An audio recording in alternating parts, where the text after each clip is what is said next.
Hello everyone, welcome back to Illume Science. चलिए आगे बढ़ते हैं हम लोग। ऑर्गेनिजम्स एंड पॉपुलेशन आज हम लोग यहाँ कंप्लीट कर देंगे। इसी का एनसीईआरटी का रिकैपिचुलेशन वाली सीरीज चालू है हमारी। लास्ट वीडियो है ऑर्गेनिजम्स एंड पॉपुलेशन के रिकैपिचुलेशन का। ठीक है, पहले इस वीडियो को देखने के पहले इसके जो 4 पार्ट्स है उन्हें आप पहले देखें ताकि चीज़ें आपके लिए काफ़ी हद तक क्लियर हो जाए। हमने लास्ट वीडियो में चालू किया था इंटर स्पेसिफिक इंटरेक्शंस के बारे में, जिसमें हम लोगों ने पहले तो इंट्रोडक्शन देखा था और उसके अलावा स्टडी की थी कंपटीशन और प्रीडेशन के बारे में। आज हम लोग यहाँ पर म्यूचुअलिज्म, पैरासिटिज्म और कमेंसलिज्म की स्टडी करेंगे। देखो, अमेंसलिज्म जो सबसे लास्ट इंटरेक्शन है अमेंसलिज्म, इस अमेंसलिज्म के अंदर एक स्पीशी को तो होता है हार्म यानी कि नुकसान होता है और दूसरा स्पीशी रहता है न्यूट्रल यानी बेनिफिट किसी को भी नहीं है। एक को हार्म हो रहा है और एक न्यूट्रल है। बस इतना ही डिस्क्रिप्शन एनसीईआरटी में अमेंसलिज्म का दे रखा है। बाकी अमेंसलिज्म के बारे में एनसीईआरटी ने कोई डिटेल्ड डिस्क्रिप्शन की बात नहीं की। तो फिलहाल इस टॉपिक में हम लोग बात करेंगे सबसे पहले म्यूचुअलिज्म की, उसके बाद बात करूंगा पैरासिटिज्म की और बात करेंगे कमेंसलिज्म की। ठीक है, शुरुआत करते हैं हम लोग पैरासिटिज्म से। देखो, पैरासाइट्स हमने बहुत अच्छे से पढ़ा होगा पैरासाइट्स के बारे में। पैरासाइट्स खुद को तो फायदा होता है और जिस होस्ट के अंदर वो रहते हैं उस होस्ट को नुकसान होता है। तो पैरासिटिज्म वो इंटरेक्शन है जिसमें एक को प्रॉफिट हो रहा है और एक को नुकसान होता है। अब देखो, सीधा सा कंसेप्ट है कि पैरासिटिज्म यानी कि अगर मैं आपसे पूछूं कि आपको अगर फोकट का खाने को मिले और फोकट का रहने को मिले तो आप मेहनत करोगे क्या? जैसे आप अभी नीट की तैयारी कर रहे हो, अगर मैं आपसे पूछ लूं कि चलो मैं तुम्हें मेडिकल कॉलेज का सीट ऐसे दे दूं तो आप मेहनत करोगे क्या? पढ़ाई करोगे क्या? कोई नहीं करने वाला। सिमिलरली अगर किसी ऑर्गेनिज्म को फ्री का खाने को और फ्री को रहने को मिल जाए तो वो कभी भी मेहनत नहीं करेगा, वो हमेशा एक पैरासाइट बनकर रहेगा। और यही कारण है कि आप किसी भी ग्रुप की बात कर लो, पैरासाइट्स आपको हर ग्रुप में देखने को मिल जाएंगे। चाहे आप प्लांट्स की बात कर लो या हायर वर्टिब्रेट्स तक बात कर लो, आपको पैरासिटिज्म हर जगह पे देखने को मिल जाएगा। अब बात करते हैं होस्ट स्पेसिफिक पैरासाइट्स की, यानी ये वो पैरासाइट्स है जिनके होस्ट बिल्कुल स्पेसिफिक है, एक सिंगल होस्ट है और वो उसका पैरासाइट है। ठीक है, तो इसलिए हम इन्हें कहते हैं होस्ट स्पेसिफिक पैरासाइट। और बिकॉज ये होस्ट स्पेसिफिक पैरासाइट का होस्ट एक सिंगल स्पीशी ही रहता है, इसलिए जैसे जैसे होस्ट इवॉल्व करेगा वैसे वैसे पैरासाइट भी इवॉल्व करेगा। देखो, क्लियर सी बात है, होस्ट कभी नहीं चाहेगा कि पैरासाइट उसके अंदर सरवाइव करे। इसलिए एवोल्यूशन जब होता है तो उस एवोल्यूशन में होस्ट अपने आप में कुछ इस तरह से चेंजेस लेके आता है, कुछ ऐसे मैकेनिज्म्स डेवलप करता है ताकि वो उस पैरासाइट को या तो रेजिस्ट कर सके या पूरी तरीके से रिजेक्ट ही कर सके। लेकिन एवोल्यूशन जब होस्ट का होता है तो उसके साथ साथ पैरासाइट्स भी इवॉल्व करते हैं और पैरासाइट्स इवॉल्व करके कुछ ऐसे मैकेनिज्म्स डेवलप करते हैं जिससे होस्ट ने जो मैकेनिज्म्स डेवलप किए हैं वो उसको काउंटरएक्ट कर सके। मतलब होस्ट ने जो जो तरीके अपनाए उस पैरासाइट को रेजिस्ट करने के लिए, उन सभी तरीकों को खत्म कर सके। तो को इवोल्यूशन होता है, यानी कि साथ साथ में इवॉल्व होंगे होस्ट और पैरासाइट। अब जैसे जैसे पैरासाइट्स को होने लगा पैरासिटिज्म, तब उन्होंने अपने अंदर कुछ स्पेशल एडेप्टेशंस प्रोड्यूस कर लिए ताकि वो अपने पैरासिटिज्म की एफिशिएंसी को बढ़ा सके, जिसमें सबसे पहला है loss of unnecessary sense organ. उन सभी सेंस ऑर्गन की जिसकी अब जरूरत नहीं है पैरासिटिज्म में, वो सब धीरे धीरे उन्होंने लूज कर दिए। उसके अलावा उन्होंने कुछ स्पेशल ऑर्गन्स डेवलप किए जिन्हें हम कहते हैं सक्कर्स या एडेसिव ऑर्गन्स। एडेसिव मतलब क्या होता है? जो चिपक सके आराम से। तो कुछ ऐसे ऑर्गन्स है जो सीधा सीधा होस्ट से जाकर सीधा चिपक जाए। जैसे कि इसके अंदर देखो आप, इस फिगर के अंदर आपको यहाँ पर इस ऑर्गेनिज्म के अंदर ये वाला जो पार्ट दिख रहा होगा आपको यहाँ पर, ठीक है, ये सबसे लास्ट वाला पार्ट, ये एडेसिव ऑर्गन्स है जो इजीली होस्ट की टिश्यू पे जाके वो आराम से वहाँ पे अपने आप को अडियर कर सके, चिपका सके, इसलिए एडेसिव ऑर्गन्स इनके पास में रहते हैं। उसके अलावा लॉस ऑफ डाइजेस्टिव सिस्टम। अब पैरासाइट जो मेरी बॉडी के अंदर रह रहे हैं, समझो जो इंटेस्टाइन में रह रहे हैं, ठीक है, वो पैरासाइट्स को डाइजेशन की जरूरत नहीं है। क्यों? क्योंकि हमारी बॉडी के अंदर जो फूड डाइजेस्ट हो रहा है वो उसी डाइजेस्टेड फूड को सीधा सीधा एब्जॉर्ब कर लेगा, तो उन्हें डाइजेस्टिव सिस्टम की जरूरत नहीं पड़ती, तो वो अपना डाइजेस्टिव सिस्टम लूज कर देते हैं। रिप्रोडक्टिव पोटेंशियल बहुत हाई होगा पैरासाइट्स का, क्योंकि अगर होस्ट के अंदर उन्हें सर्वाइव करना है तो उन्हें अपना नंबर बहुत ज़्यादा इंक्रीज करना पड़ता है और लाइफ साइकिल इनकी काफ़ी कॉम्प्लेक्स हो जाएगी। यहाँ पैरासाइट्स में कॉम्प्लेक्स लाइफ साइकिल का मतलब ये हो गया कि इनके एक या दो जो है इंटरमीडिएट होस्ट या वेक्टर्स प्रेजेंट होते हैं। अब इंटरमीडिएट होस्ट और वेक्टर्स से उनको ये फायदा होता है कि वो बहुत इजीली अपने प्राइमरी होस्ट को क्या कर सके? पैरासिटाइज कर सके। जैसे मैं एग्जांपल लेता हूँ प्लाज्मोडियम का, जो मलेरिया कॉज करता है ह्यूमन बींग्स में। तो प्लाज्मोडियम के लिए वेक्टर का काम कौन कर रहा है? Female Anopheles. अब फीमेल एनाफिलिस की हेल्प से जब फीमेल एनाफिलिस हमारा ब्लड सक करती है तो उस वक्त जो प्लाज्मोडियम है वो उस फीमेल एनाफिलिस से ह्यूमन बॉडी में एंटर करता है।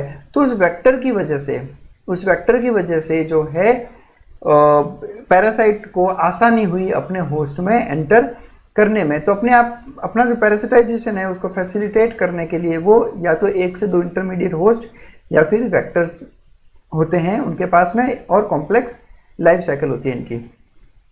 एग्जाम्पल लेता हूँ ह्यूमन लिवर फ्लूक का। पूरा ये एक तरह का ट्रिमेटोड पैरासाइट है। ट्रिमेटोड बेसिकली एक ग्रुप है प्लेटफॉर्म फाइलम में। आपने फाइलम सुना होगा प्लेटिहेल्मिन्थस। उस प्लेटिहेल्मिन्थस के अंदर एक ग्रुप आता है जिसको हम कहते हैं ट्रिमेटोड्स। उन ट्रिमेटोड्स का एक एग्जाम्पल है ह्यूमन लिवर फ्लूक। अब ये ह्यूमन लिवर फ्लूक के 2 इंटरमीडिएट होस्ट्स हैं। इसके 2 इंटरमीडिएट होस्ट है। देखो मैं वर्ड क्या यूज कर रहा हूँ? इंटरमीडिएट। इंटरमीडिएट मतलब जो होस्ट और पैरासाइट के बीच के जो 2 और होस्ट्स होंगे उनको हम कहते हैं इंटरमीडिएट होस्ट्स। इनका मेन होस्ट तो कौन है? Human beings. But human beings के अलावा इसके पास 2 इंटरमीडिएट होस्ट्स और है, एक है फिश और एक है स्नेल। और इसका एग्जांपल एनसीईआरटी में दे रखा है, इसलिए मैं आपको यहाँ पर बता रहा हूँ कि ह्यूमन लिवर फ्लूक के 2 इंटरमीडिएट होस्ट्स होते हैं, फिश और snail. Other than human beings ये इंटरमीडिएट होस्ट्स हैं। इसके अलावा ह्यूमन बींग भी इसका होस्ट होता है। अब मलेरियल पैरासाइट को भी अपने आप को स्प्रेड करने के लिए मॉस्किटो की जरूरत पड़ती है, जो हमने अभी थोड़ी देर पहले डिस्कस किया था। अब पैरासाइट्स अपने होस्ट पे क्या क्या इफेक्ट्स डालते हैं उसकी हम लोग बात करेंगे। देखो सबसे पहली बात, majority of parasites harm the host, यानी जिस होस्ट में वो रहते हैं उसी होस्ट को नुकसान पहुंचाते हैं। उनका सर्वाइवल वो रिड्यूस करते हैं। उसके अलावा उनका ग्रोथ और यहाँ तक कि उनका रिप्रोडक्टिव पोटेंशियल है वो उसको रिड्यूस करते हैं। यहाँ तक कि तो कुछ माइक्रो ऑर्गेनिजम्स ऐसे हैं जो सीधा स्टेरिलिटी भी प्रोड्यूस कर सकते हैं और पॉपुलेशन डेंसिटी रिड्यूस करते हैं होस्ट्स की, और होस्ट को फिजिकली वीक बनाते हैं। और उस फिजिकली वीक बनने की वजह से वो आराम से प्रीडेशन का बाद में शिकार हो सकता है। तो ये सारे इफेक्ट्स हैं पैरासाइट्स के अपने होस्ट्स के ऊपर। अब सवाल ये होता है कि देखो सिंपल सा बात है, पैरासाइट को होस्ट के अंदर रहना है। अब पैरासाइट जिस होस्ट में रह रहा है वो उसी होस्ट को नुकसान पहुंचाता है। पैरासाइट जिस होस्ट में रह रहा है वो उसी होस्ट को नुकसान पहुंचाता है। तो सवाल ये है कि नेचुरल सिलेक्शन के साथ साथ में जब इवोल्यूशन हुआ तो क्यों नहीं नेचर ने उन पैरासाइट्स को सेलेक्ट किया जो बहुत इजीली एक होस्ट के अंदर रह सके बिना उनको हार्म किए। मतलब कुल मिला के सवाल ये है कि एवोल्यूशन में कुछ ऐसा क्यों नहीं हुआ कि पैरासाइट्स जो हैं होस्ट को बिना हार्म किए उसके अंदर सरवाइव कर सके। ध्यान से सुनना, देखो इसका जवाब क्या है। अगर मैं फैक्ट चेक करूं, हमारे इंटेस्टाइन के अंदर बहुत से बैक्टीरिया ऐसे रहते हैं, हमारे इंटेस्टाइन के अंदर बहुत से बैक्टीरिया ऐसे रहते हैं जो बिना नुकसान पहुंचाए हमारे इंटेस्टाइन में वहां पर प्रेजेंट है, वो हमें किसी तरह का लॉस नहीं पहुंचाते। बट क्या आप उनको पैरासाइट्स कहोगे क्या? पैरासाइट्स का बेसिक डेफिनेशन क्या है? पैरासाइट्स का एक बेसिक डेफिनेशन ये है कि वो ऑर्गेनिजम्स जो दूसरे ऑर्गेनिजम्स के अंदर रहते हैं उन्हीं का रिसोर्सेज सारे यूज़ करते हैं और उन्हीं को वो हार्म पहुंचाते हैं, इसीलिए वो पैरासाइट्स कहलाते हैं। अगर वो बैक्टीरिया मेरी बॉडी के अंदर है, बैक्टीरिया या कोई भी माइक्रो ऑर्गेनिज्म जो मेरी बॉडी में है, ठीक है, मुझे नुकसान नहीं पहुंचा रहा, मेरे रिसोर्सेज वो यूज़ कर रहा है मैंने माना, पर वो मुझे अगर नुकसान नहीं पहुंचा रहा, तब आप उसको पैरासिटिज्म नहीं कहोगे, आप उसको पैरासाइट्स की कैटेगरी में रखोगे ही नहीं, तब आप उसको कहते हो कमेंसल्स, जो हम लोग थोड़ी देर में यहाँ पर डिस्कस करेंगे। चलिए फिर आगे बढ़ते हैं हम लोग पैरासाइटिज्म में। पैरासाइट्स के डिफरेंट टाइप्स है, जिसमें पहला टाइप है एक्टो पैरासाइट और दूसरा टाइप है एंडो पैरासाइट। वर्ड पे जाता हूँ मैं। सबसे पहला वर्ड है एक्टो। एक्टो का मतलब क्या होता है? बाहर। एंडो का मतलब होता है अंदर। यानी एक्टो पैरासाइट्स वो पैरासाइट्स हैं जो बॉडी के बाहर यानी बॉडी के सरफेस पे रहते हैं, और एंडो पैरासाइट्स वो पैरासाइट्स हैं जो बॉडी के अंदर रहते हैं। तो सरफेस पे रहने वाले पैरासाइट्स एक्टो पैरासाइट्स, बॉडी के अंदर रहने वाले पैरासाइट्स एंडो पैरासाइट्स।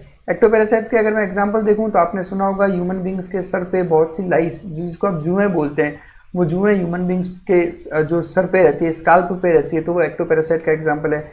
उसके अलावा जिस तरह से ह्यूमन बींग्स पे लाइस रहती है उसी तरह से डॉग्स के ऊपर टिक्स प्रेजेंट होते हैं, तो वो भी एक्टो पैरासाइट्स है। और उसके अलावा मराइन फिश के ऊपर कोपपोड्स नाम के कुछ एक्वाटिक ऑर्गेनिजम्स हैं जो पैरासाइट्स की तरह मराइन फिश के ऊपर रहते हैं, तो वो एक्टो पैरासाइट्स के एग्जाम्पल्स है। तीनों एग्जाम्पल्स हमारे एनसीईआरटी में दे रखे हैं। एंडोपैरासाइट्स की बात करूँ तो सबसे पहला नाम आता है वायरस। वायरस के बारे में अच्छे से जानते हैं। Virus is a connecting link between living and non living. वो अगर आपकी बॉडी के बाहर है तो नॉन लिविंग है, बॉडी के अंदर आ गया तो वो लिविंग हो गया।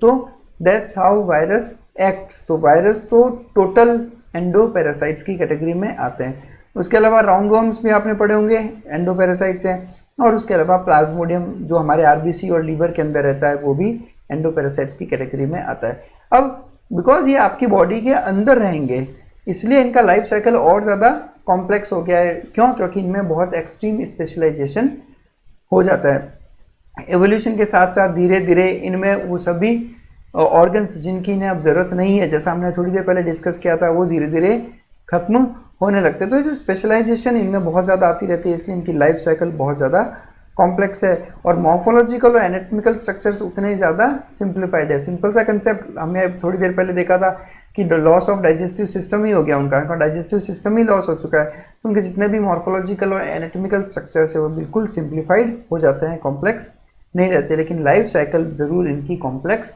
हो जाती है क्योंकि इनको वेक्टर्स या इंटरमीडिएट होस्ट की ज़रूरत पड़ती है।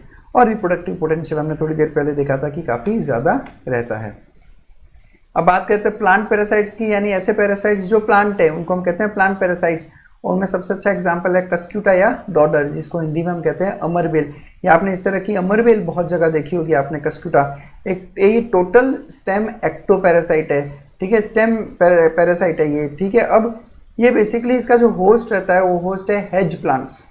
होस्ट कौन है इनका? Hedge plants. अब बिकॉज ये प्लांट एक पैरासाइट है तो ये होस्ट प्लांट के अंदर से जो न्यूट्रिएंट्स हैं उनको एब्जॉर्ब करता है। अब जब बिकॉज न्यूट्रिएंट्स एब्जॉर्ब कर रहा है अपने होस्ट प्लांट से तो उसको फोटोसिंथेसाइज करने की जरूरत नहीं है, इसलिए एवोल्यूशन के साथ साथ इसने लीव्स अपनी लॉस कर दी, ठीक है। अब लीव्स लॉस कर दी क्योंकि लीव्स का मेन फंक्शन क्लोरोफिल और क्लोरोफिल से फोटोसिंथेसाइज करने का था।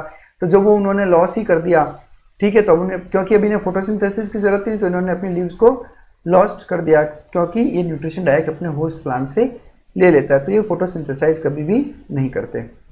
फिर एनसीईआरटी में एक सवाल है कि जो फीमेल मॉस्किटो रहता है उसको आप पैरासाइट की कैटेगरी में नहीं डालते, और ये बिल्कुल सही कंसेप्ट है, आपको ध्यान रखना है। फीमेल मॉस्किटो पैरासाइट नहीं है।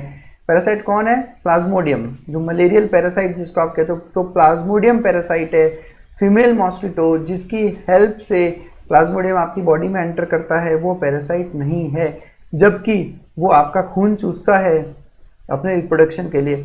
तो उसका क्या एक्सप्लेनेशन है कि हमने उसको पैरासाइट की कैटेगरी में क्यों नहीं रखा? देखो, पैरासाइट्स की अगर मैं बात करूं तो पैरासाइट्स दूसरों की बॉडी में इसलिए रहते हैं ताकि वो वहां से न्यूट्रिशन एब्जॉर्ब कर सके। फीमेल मॉस्किटो की मैं अगर बात करूं तो फीमेल मॉस्किटो जो आपसे ब्लड लेके जाती है वो ब्लड न्यूट्रिशन के लिए यूज नहीं होता। फीमेल मॉस्किटो जो ब्लड हमसे सक करके लेके जाएगी वो लेके जाएगी ताकि वो अपने एग्स को नरिश कर सके। वो खुद जो है उसको न्यूट्रिशन की तरह यूज़ नहीं कर रही, वो अपने एग्स को नरिश करने के लिए हमारा ब्लड लेकर जाती है, इसलिए वो पैरासाइट की कैटेगरी में नहीं आ सकती। हम उसको पैरासाइट की कैटेगरी में नहीं रखते हैं। नेक्स्ट ब्रूड पैरासिटिज्म की बात करेंगे। ब्रूड का मतलब क्या होता है? किसी भी बर्ड के अंदर, ठीक है, या किसी भी एनिमल्स में जो एक हैचिंग होगी। हैचिंग मतलब समझते हैं ना, जो अंडे होते हैं, एग्स होते हैं किसी भी एनिमल्स के, वो एग्स हैच होते हैं और उनमें से यंग वंस बाहर निकलते हैं। तो जब उनके बहुत सारे एग्स एक साथ जब हैच होते हैं तो उससे जितने भी छोटे छोटे यंग एनिमल्स निकलते हैं उनको हम कहते हैं ब्रूड। क्या कहते हैं? ब्रूड की मतलब वो कंप्लीट एक ब्रूड में 4 से 5 एनिमल्स या 6 से 7 एनिमल्स जितना भी उनका रहता है अलग अलग एनिमल्स के हिसाब से, उसको हम कहते हैं ब्रूड।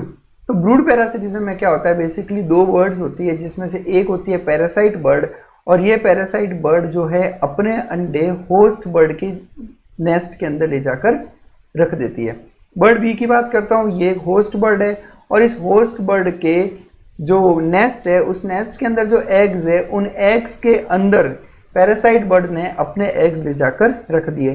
अब पैरासाइट बर्ड के जो एग्स हैं उनका कलर और टेक्सचर इतना ज़्यादा रिजेंबल करता है होस्ट बर्ड के एग्स को कि होस्ट बर्ड उन एग्स को देख के डिफ्रेंशिएट ही नहीं कर पाता कि कौन से मेरे हैं और कौन से पैरासाइट बर्ड के हैं। इसकी वजह से वो उन एग्स को भी क्या करता है? इनक्यूब इनक्यूबेट करता है। जैसे कि आप ये फिगर देखो, इस फिगर के अंदर ये जो 2 एग्स है वो दोनों पैरासाइट बर्ड के हैं, ठीक है, और बाकी के सारे एग्स किसके हैं, होस्ट बर्ड के।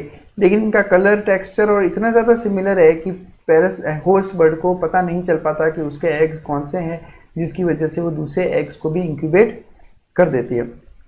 अब जैसे जैसे इवोल्यूशन होगा, इनमें भी दोनों का को इवोल्यूशन होता है साथ साथ में, जैसे जैसे इवोल्यूशन होगा पैरासाइट बर्ड के जो एग्स हैं उनमें इवोल्यूशन होकर उनका जो रिजेम्बलेंस है अपने होस्ट बर्ड के एग्स के साथ में बहुत ज़्यादा बढ़ता है। उनका साइज, उनका कलर विद एवोल्यूशन के साथ साथ में उनका कलर, साइज, सब कुछ बिल्कुल कैसा हो गया, होस्ट बर्ड के एग्स के जैसे। तो ये एवोल्यूशन के साथ में होता है और इसलिए होस्ट बर्ड उन एग्स को पहचान भी नहीं पाती और उन्हें जो है रिजेक्ट नहीं कर पाती।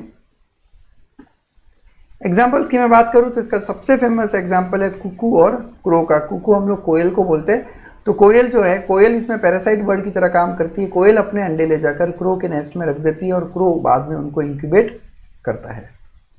चलिए फिर पैरासिटिज्म इतना ही पढ़ेंगे, एनसीईआरटी में इससे ज़्यादा डिटेल में नहीं है। नेक्स्ट बढ़ते हैं हम लोग कमेंसलिज्म। थोड़ी देर पहले मैंने जैसे बात की थी, कमेंसलिज्म हमारे इंटेस्टाइन में बहुत से बैक्टीरिया ऐसे हैं जो कमेंसल्स की तरह रहते हैं। उसमें एक स्पीशी को तो होगा फायदा, जो कमेंसल्स है उनको होगा फायदा, और जिसके अंदर वो सर्वाइव कर रहे हैं उसको किसी भी तरह का ना तो लॉस होता है ना ही किसी तरह का बेनिफिट होता है। सबसे पहला एग्जांपल है एपीफाइट्स। एपीफाइट्स हम किन्हें कहते हैं, ये वो प्लांट्स हैं जो दूसरे प्लांट्स के ऊपर ग्रो करते हैं। वर्ड यूज करें हम लोग अगर एपी, एपी का मतलब होता है अपॉन और फाइट्स का मतलब होता है प्लांट्स, मतलब ऐसे प्लांट्स जो दूसरे प्लांट्स के ऊपर ग्रो करते हैं उनको हम कहते हैं एपीफाइट्स। और उसका सबसे अच्छा एग्जांपल है orchid on a mango tree. ये जो पीछे की तरफ आपको ट्री दिख रहा है यहाँ पर, this is a mango tree, और इस मैंगो ट्री के ऊपर ये जो है ये बेल टाइप दिख रही है आपको, ये ऑर्किड की बेल है। तो ये एपीफाइट एक तरह का कमेंसल है। उसके अलावा बेल के बैक पे आपको बहुत सारे कुछ छोटे छोटे ऑर्गेनिजम्स देखने को मिल रहे होंगे। यहाँ पे देखिए इस तरह से जो व्हाइटिश कलर के ऑर्गेनिजम्स है, इन्हें हम कहते हैं बार्निकल्स। क्या कहते हैं इन्हें, बार्निकल्स। ये बार्निकल्स बेल की बैक पे प्रेजेंट होते हैं। क्यों, ताकि ये एक जगह से दूसरी जगह पे आसानी से मूव कर सके और बेल से इनको प्रोटेक्शन मिल सके। बिकॉज ये बेल के बैक पे प्रेजेंट है तो कोई और ऑर्गेनिज्म इन पे अटैक नहीं करेगा, और दूसरा उनको नई नई जगहों पर ये पहुंचते रहते हैं जहां से उनको नई उन एरियाज में फूड मिल जाए। बिकॉज ये इमोबाइल होते हैं, ये मूव नहीं कर सकते, तो ये जिन एरियाज में रहते हैं उन एरियाज में कुछ टाइम बाद जब फूड धीरे धीरे कम होने लगता है तो ये बेल की हेल्प से दूसरे एरियाज में पहुंचने लगते हैं। उसके बाद में बात करते हैं कैटल एंड इग्रेट्स की। आपने कई बार खेतों में इस तरह के पिक्चर्स देखे होंगे कि एक कैटल, यानी कोई भी कैटल हो सकती है, बफेलो, काऊ, उनके ऊपर कुछ बर्ड्स मिलेंगे आपको जिनको आप कहोगे कैटल इग्रेट्स। ये कैटल इग्रेट्स बेसिकली कैटल्स पे ही प्रेजेंट रहती है। कैटल से इसको कोई फायदा नहीं, लेकिन इग्रेट को फायदा होता है। फायदा क्या होता है, देखो क्या होता है, जैसे खेत की बात करते हैं तो खेतों में जब फसल होती है तो इंसेक्ट्स इन इग्रेट्स को दिखाई नहीं देते। यही जब कैटल्स उन खेतों में से निकल रहे होते हैं तब इन कैटल्स के मूवमेंट की वजह से जो इंसेक्ट्स उन खेतों में है वो बाहर निकलते हैं फसल से बाहर। क्यों, क्योंकि उन्हें डर रहता है ना, जब कैटल वहाँ पे घूमती है तो वो वहाँ से बाहर निकल जाते हैं, और जैसे ही वो वहाँ से बाहर निकलते हैं इग्रेट उसको कैच करके वहाँ पर कंज्यूम कर लेता है। तो ये इग्रेट को इससे फायदा हो गया, लेकिन कैटल को इससे कोई फायदा नहीं हुआ। यानी कैटल जब वेजिटेशन से मूव करती है तो इंसेक्ट्स वहाँ से बाहर निकलते हैं, और जब इंसेक्ट्स वहाँ से बाहर निकलते हैं तो इग्रेट्स उनको कैच कर लेता है। नेक्स्ट बहुत बड़ा एग्जाम्पल है सी एनीमोन और क्लोन फिश का। ये जो है ये सी एनीमोन है यहाँ पर, और ये फिश जो है ये है क्लोन फिश। सी एनीमोन हमने पढ़ा होगा, निडेरियंस की कैटेगरी में आते हैं, और इनके ऊपर आपको टेंटेकल्स दिख रहे होंगे जो व्हाइट कलर के हेयर लाइक स्ट्रक्चर्स है। दीज आर टेंटेकल्स, और स्टिंगिंग टेंटेकल्स है, चुभते हैं, ठीक है। अब इन टेंटेकल्स के अंदर आके रहती है क्लोन फिश। क्यों, ताकि इन टेंटेकल्स की हेल्प से ये यहाँ पर इजीली सर्वाइव कर सके। कोई इन क्लोन फिश पर अटैक नहीं करेगा क्योंकि सब इस निडेरिया के टेंटेकल्स से डरते हैं। आपने पढ़ा होगा कि निडेरियंस के जो टेंटेकल्स होते हैं वो स्टिंगिंग सेल्स होते हैं उनके अंदर, ठीक है, और उस स्टिंगिंग सेल्स की वजह से क्लोन फिश को भी वहाँ पर प्रोटेक्शन मिल जाती है। क्लोन फिश पे कोई अटैक नहीं करता। अब सी एनीमोन को इससे कोई फायदा नहीं है, लेकिन क्लोन फिश को प्रोटेक्शन मिलती है। चलो फिर नेक्स्ट टॉपिक है अपना म्यूचुअलिज्म, एक ऐसा एसोसिएशन जिसमें दोनों स्पीशीज को एक दूसरे से क्लियर फायदा मिलता है। इसमें सबसे पहला एग्जांपल है लाइकन्स। इस पिक्चर में दिख रहा होगा आपको एक ट्री बार्क दिखाया गया है, उस ट्री बार्क के ऊपर आपको यहाँ पर जो है ये लाइकन्स का ग्रोथ यहाँ पे आपको देखने को मिलेगा। बेसिकली इसमें दो स्पीशीज एक साथ रहती है। पहली ये फंगाई जो बेसिकली प्रोटेक्शन का काम करती है, और दूसरा है एल्गी या साइनोबैक्टीरिया, मतलब या तो एल्गी प्रेजेंट होगा या साइनोबैक्टीरिया प्रेजेंट होगा। साइनोबैक्टीरिया जिसको हम पहले ब्लू ग्रीन एल्गी कहते थे, तो एल्गी या फिर ब्लू ग्रीन एल्गी। अब बिकॉज एल्गी और साइनोबैक्टीरिया दोनों ही फोटोसिंथेसिस करती है, तो एल्गी का काम क्या है, फोटोसिंथेसिस करके फूड बनाना। फूड ये फंगाई को भी देता है, और फंगाई बेसिकली प्रोटेक्शन का काम करती है एल्गी के लिए, तो ये दोनों एक साथ सर्वाइव करते हैं। नेक्स्ट एग्जांपल है माइकोराइजा। इस वर्ड को स्प्लिट करो, माइको वर्ड यूज होता है फंगस के लिए और राइजे वर्ड यूज करता है रूट्स के लिए, यानी कि फंगाई प्लस रूट्स। तो ये एक एसोसिएशन है between fungi and roots of gymnosperms, जिसमें फंगाई क्या करेगी, बिकॉज फंगाई के फिलामेंट्स प्रेजेंट है, तो ये फंगाई में फिलामेंट्स की वजह से सरफेस एरिया बहुत ज़्यादा होता है, इसलिए ज़्यादा से ज़्यादा सॉइल न्यूट्रिएंट्स को एब्जॉर्ब करने में हेल्प करता है, और प्लांट्स इसके बदले में क्या देंगे, इसको फूड प्रोवाइड करेंगे। तो हायर प्लांट्स के रूट्स और फंगाई मिलकर बनाते हैं माइकोराइजा। म्यूचुअलिज्म में सबसे परफेक्ट अगर कोई एग्जांपल है तो वो है प्लांट्स और एनिमल के बीच का रिलेशनशिप। बिना प्लांट्स के एनिमल नहीं है और बिना एनिमल्स के प्लांट्स नहीं है। इनमें सबसे बढ़िया एग्जांपल है पॉलिनेशन। सीधी सीधी बात है, एनिमल्स की हेल्प से उनको प्लांट्स का क्या होता है, पॉलिनेशन, और बदले में एनिमल्स को क्या मिलता है, उनको मिलता है नेक्टार और पोलन ग्रेन्स। तो एनिमल का फायदा नेक्टार और पोलन ग्रेन्स, प्लांट को फायदा पॉलिनेशन। उसके अलावा सीड डिस्पर्सल, हमें अच्छे से पता है प्लांट्स फ्रूट्स क्यों प्रोड्यूस करते हैं, इतने जूसी और न्यूट्रिशियस फ्रूट्स क्यों बनाते हैं प्लांट्स, इसीलिए बनाते हैं ताकि एनिमल्स उन फ्रूट्स को कंज्यूम करें, और फ्रूट्स कंज्यूम करने के बाद में उन फ्रूट्स के अंदर जो सीड्स प्रेजेंट है वो उनको इधर उधर बिखेर दे। इससे क्या होता है, उन प्लांट्स का क्या होता है, डिस्पर्सल। अब सीड डिस्पर्स होंगे, नई नई जगह पे पहुंचेंगे, तो वहाँ पे प्लांट्स की ग्रोथ होगी। इसलिए आप देखना जो एंजियोस्पर्म्स हैं, एंजियोस्पर्म्स का आपको जो डिस्ट्रीब्यूशन है थ्रू आउट द प्लेनेट बहुत जगह देखने को मिलेगा। रीजन उनमें सीड डिस्पर्सल का मैकेनिज्म बहुत बढ़िया है, वो फ्रूट्स का डेवलपमेंट करते हैं। तो एनिमल्स को क्या मिला, जूसी न्यूट्रिशियस फ्रूट्स, और प्लांट्स को क्या मिला कि उनके सीड्स डिस्पर्स हो गए।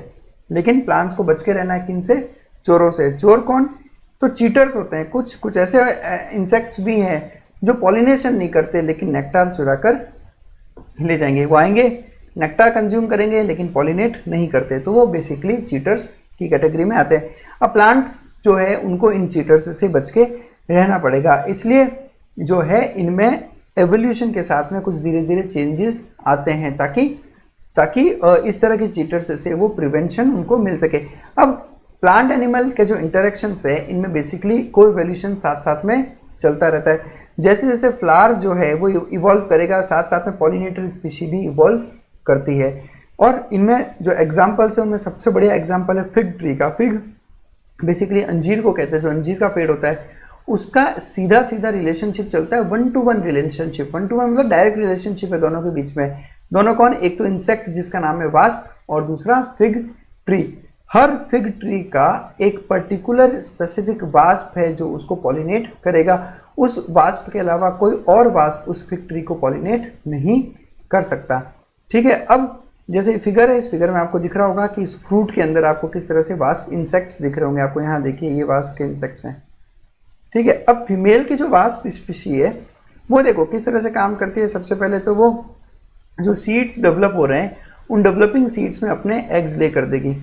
अब सीड्स में, डेवलपिंग सीड्स में क्या कर दिया, एग्स उन्होंने ले कर दिया। अब बाद में जो सीड्स डेवलप हो रहे हैं धीरे धीरे उन सीड्स को यूज करके वो अपने लार्वा को भी क्या करती है, नरिश। यानी कि दो फायदे मिले फीमेल वास्प स्पीशी को। एक तो एक प्रोटेक्टेड एनवायरनमेंट मिला जहाँ पे वो अपने एग्स दे सके। अब उस डेवलपिंग सीड्स के अंदर उन एग्स को कोई नुकसान नहीं है। दूसरा, उन सीड्स की हेल्प से वो अपने लार्वा को भी नरिश कर सकती है। इसलिए ये फीमेल वास्प स्पीशी को इससे दो फायदे होते हैं। और फिग को क्या फायदा होता है, फिग को फायदा होता है पॉलिनेशन का, कि उनको पॉलिनेशन में हेल्प मिल जाती है। नेक्स्ट बात करते हैं ऑर्किड्स की। ऑर्किड्स भी एक बहुत अच्छा एग्जाम्पल है म्यूचुअलिज्म का। उन्होंने तो कुछ ऐसा मैकेनिज्म डेवलप किया है जिससे उनको गारंटीड पॉलिनेशन मिलता ही मिलता है। कैसे, इन्होंने अपने जो फ्लोरल पैटर्न्स है, फ्लोरल वर्ड यूज होता है फ्लावर के लिए, जो फ्लावर के पैटर्न्स है उन फ्लावर के पैटर्न्स में अगर आप ऑर्किड्स में देखने को मिल जाओगे तो बहुत से ऑर्किड्स में आपको अलग अलग फ्लावर के पैटर्न देखने को मिलते हैं, और इन अलग अलग डाइवर्स फ्लावर के पैटर्न से इनको गारंटीड पॉलिनेशन मिलता है। और उसका सबसे बढ़िया एग्जाम्पल है मेडिटेरेनियन ऑर्किड जिसका नाम है ऑफरिस।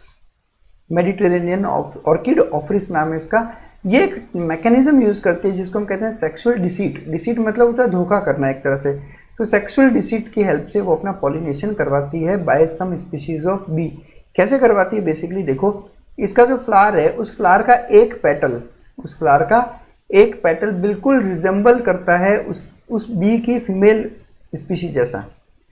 ये फिगर देखो आप, इस फिगर के अंदर ये एक फ्लावर है, ठीक है, इस फ्लावर का ये एक पेटल है और ये पेटल का शेप कैसा है, शेप और टेक्सचर सब कुछ बिल्कुल कैसा है, फीमेल स्पीशीज जैसा, ठीक है। अब ये फीमेल बी की तरह दिखता है, इसलिए जो मेल बी है, ये मेल बी इसको फीमेल कंसीडर करके इसके साथ में कॉपुलेशन को ट्राई करता है। अब but this is not an actual female bee, तो इसको हम कॉपुलेशन नहीं कह के इसको हम क्या कहते हैं, सूडो कॉपुलेशन। सूडो का मतलब होता है फॉल्स, यानी कि जो मेल बी है, ये मेल बी इसके साथ में सूडो कॉपुलेशन करता है, इसको एक फीमेल बी समझ के। इसीलिए हमने वर्ड क्या यूज कर लिया, सेक्सुअल डिसीट, यानी सेक्सुअल धोखा है एक तरह से। इस पेटल ने इसके साथ में क्या किया, डिसीट किया या धोखा किया इसके साथ में, बट इससे इसको फायदा क्या हो गया, इससे इसका पॉलिनेशन हो गया।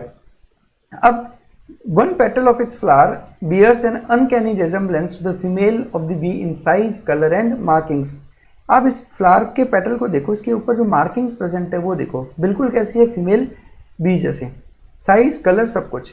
मेल भी इसकी तरफ अट्रैक्ट होता है और उसको लगता है कि ये फीमेल भी है, तो वो उसके साथ सूडो कॉपुलेट करता है और इस प्रोसेस के वक्त वो जो है उस फ्लावर के अंदर जितना भी पोलन है वो पोलन कहाँ पे आ जाएगा, उस मेल बी के ऊपर आ जाएगा। अब जब ये मेल बी इस फ्लावर से दूसरे फ्लावर पे पहुंचेगी अगेन फॉर सूडो कॉपुलेशन, तो उसके ऊपर जो पोलन्स प्रेजेंट है वो पोलन्स वापस उस फ्लावर के स्टिग्मा पर पहुंच जाते हैं, जिसकी वजह से उसका हो जाता है पॉलिनेशन। तो this is how one of the petals of the Mediterranean orchid Ophrys sexually deceives a male bee और उसकी वजह से उसको क्या हो जाता है, पॉलिनेशन। अब एवोल्यूशन के साथ में अगर जो फीमेल बी जो है, फीमेल बी का अगर ज़रा सा भी कलर पैटर्न, टेक्सचर या मार्किंग्स चेंज होती है, तो उस पेटल की भी उसी तरह से मार्किंग्स में बदलाव आते हैं, यानी कि दोनों की दोनों स्पीशीज एक साथ क्या कर रही है, को इवॉल्व कर रही है, ताकि वो डिसीट उसी लेवल पे किया जा सके। आई होप चीज़ें आपको क्लियर है यहाँ पर। बस that's it, thank you very much for watching us. उतना ही दे रखा है हमारे इस चैप्टर के अंदर, ठीक है। हम लोग एनसीईआरटी से ज़्यादा डिटेल में नहीं जा रहे, बिकॉज हम लोग एनसीईआरटी की समरी कर रहे हैं यहाँ पर। नीट के लिए ज़रूरी है कि जो 95% क्वेश्चन जो एनसीईआरटी में से पूछे गए हैं, सबसे पहले हम उन पे एक बारी को डोमिनेशन कर लें, मतलब उनको एक बार अच्छे से तैयार कर लें, ताकि इनमें से अगर कोई क्वेश्चन आए तो वो हमसे नहीं छूटे। तो यही मकसद है एनसीईआरटी रिकैपिचुलेशन सीरीज़ का। अब आपने जब इसकी स्टडी कर ली है तो आप जाएँ अच्छे से, एनसीईआरटी बहुत अच्छे से पढ़ें और कंसेप्ट को याद रखें। Thank you very much for